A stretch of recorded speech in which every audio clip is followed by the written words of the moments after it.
फूलन देवी एक ऐसा नाम है जिसे उसकी मौत के 21 साल बाद भी खौफ का दूसरा नाम कहा जाता है। अपने जीवन में हुए अत्याचारों से आजीज आकर फूलन ने जुर्म की राह चुना। ऐसा ही अपराध गाथा लिखी जिसके किस्से आज भी चंबल के इलाकों में सुनाए जाते हैं।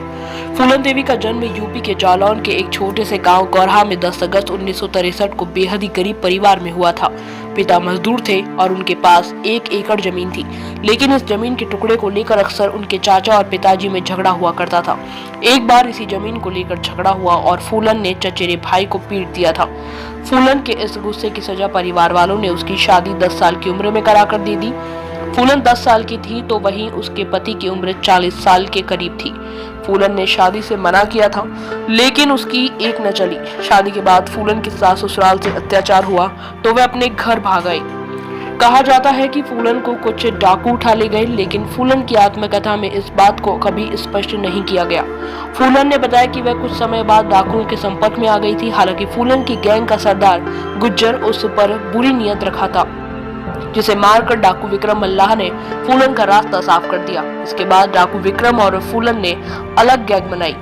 दूसरी तरफ गुज्जर की मौत से झल्लाए डाकू लाला राम ठाकुर और श्री राम ठाकुर की गैंग ने विक्रम मल्लाह को मार दिया और फूलन के साथ 3 सप्ताह तक बलात्कार किया।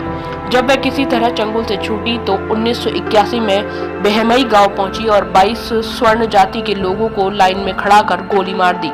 इस घटना ने उसे देश की सबसे खूंखार डकैत के रूप में पहचान दी।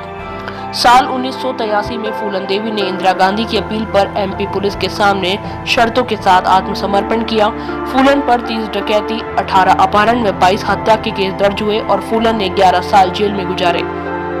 साल 1993 में मुलायम सिंह यादव की सरकार बनी तो फूलन पर से सभी केस वापस लेने का फैसला किया गया। राजनीतिक रूप से यह बड़ा फैसला था, लेकिन 1994 में फूलन जेल से छूट गई।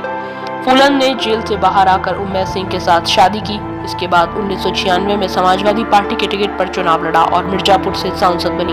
फूलन 1998 के चुनाव में हारी तो 1999 के चुनाव में फिर से जीत गई। वहीं साल 2001 में फूलन की हत्या शेर सिंह राणा नाम के शख्स ने दिल्ली में उनके आवास के बाहर कर दी।